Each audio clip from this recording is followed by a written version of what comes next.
recent studies in cognitive science establish that you get a little jolt of dopamine every time you get an alert on your mobile phone. Every time you push a button on it or a computer console, you are rewarded. There is a pleasurable sensation. You will have noticed in the flow of your screen-mediated lives that there are a myriad of these little electric shocks going on throughout your day. The only difference between you and the children in Brave New World who are conditioned to hate flowers and beautiful things and books in that way is that your conditioning is happening while you're wide awake. Or are you? Is the current lifestyle of the consumer in fact a kind of waking dream?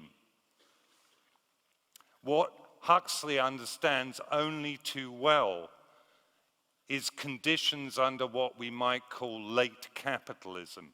In other words, the kind of neoliberal capitalist societies we live in now. What Huxley understood only too well was that in an economy that is defined by consumption and advertising is the form of behavioral conditioning, everybody will be perfectly pacific as long as their needs and their wants are conflated in their own minds. That is very much the world we're living in. You don't need to be a Marxist to understand that you're a commodity fetishist. You don't need to feel that you've been conditioned to be conditioned.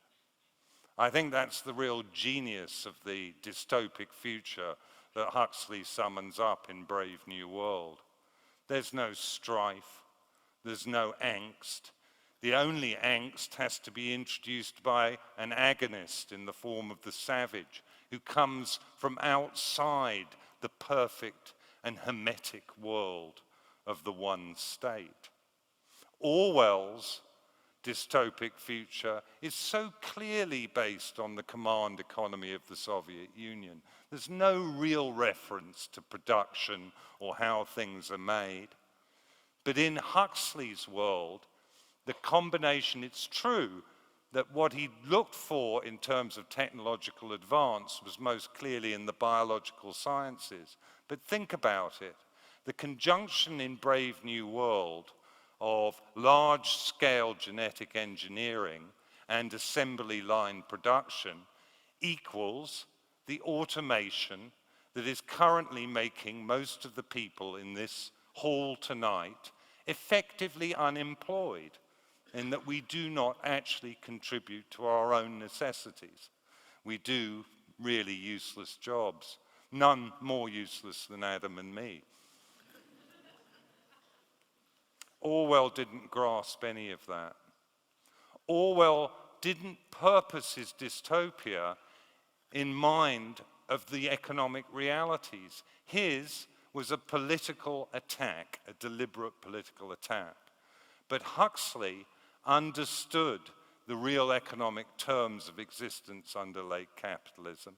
And Huxley had the vision because he understood that the key determinant of the nature of the future would be humankind's ongoing relationship with technology, to fashion a portrait of a dystopic future which, while not exactly like the world we're living in, has so many of the same lineaments, it's uncanny. Let's have the second extract.